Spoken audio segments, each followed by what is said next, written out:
Welcome back to my YouTube channel SC English classes.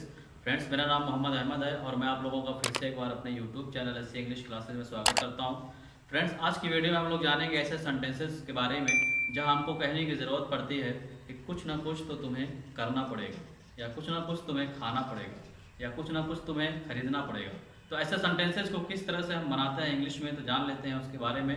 तो सबसे पहले जान लेते हैं ऐसे सेंटेंसेस को बनाने के लिए जो स्ट्रक्चर को फॉलो करेंगे वो कौन सा स्ट्रक्चर होगा।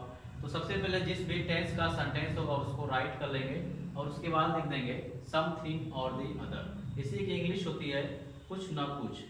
समथिंग और दी अदर, इसका जो मीनिंग होगी कुछ ना कुछ। तो सबसे पहले सेंटेंस को राइट करेंगे, उसके बाद लास्ट में लिखेंगे something or the other.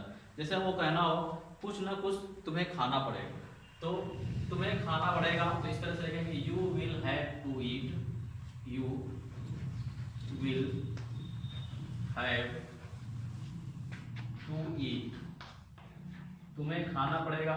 You will have to eat something or the other, कुछ ना कुछ। You will have to eat something or the other, तुम्हें कुछ ना कुछ खाना पड़ेगा।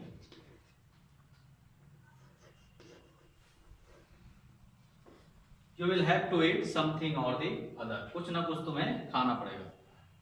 या आपको कहने की जरूरत पड़े कुछ ना कुछ मुझे खरीदना पड़ेगा, तो इसको इस तरह से कहेंगे I shall have to, I shall have to buy, I shall have to buy, मुझे खरीदना पड़ेगा समथिंग और दी अदर, कुछ ना कुछ। समथिंग और दी अदर, कुछ ना कुछ मुझे खरीदना पड़ेगा।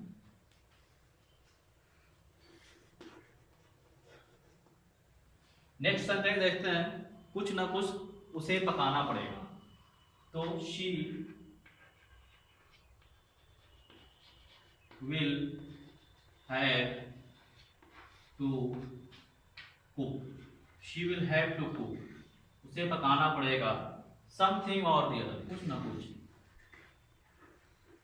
समथिंग और दी अदर, कुछ ना कुछ उसे पकाना पड़ेगा। समथिंग और दी अदर, जैसे आपको कहना पड़े कुछ ना कुछ तो तुम्हें पहनना ही पड़ेगा, या कुछ ना कुछ उसे पहनना पड़ेगा। ठंडक का महीना हो, कोई बाहर जा रहा हो तो उसको कहने की जरूरत पड़े कुछ ना कुछ तुम्हें पहनना पड़ेगा, तो इस तरह से कहेंगे he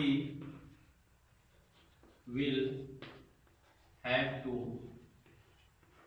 he will have to wear, wear means पहनना होता है, will के साथ वर्ब की फर्स्ट फॉर्म का यूज करते हैं।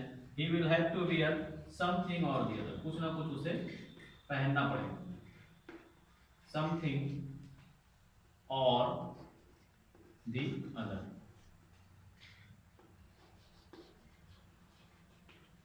नेक्स्ट एग्जाम्पल देखते हैं, कुछ ना कुछ तुम्हें बोलना पड़ेगा, या कुछ ना कुछ उन्हें बोलना पड़ेगा।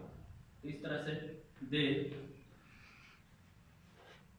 Will have to speak, they will have to speak, कुछ ना कुछ उन्हें बोलना पड़ेगा। They will have to speak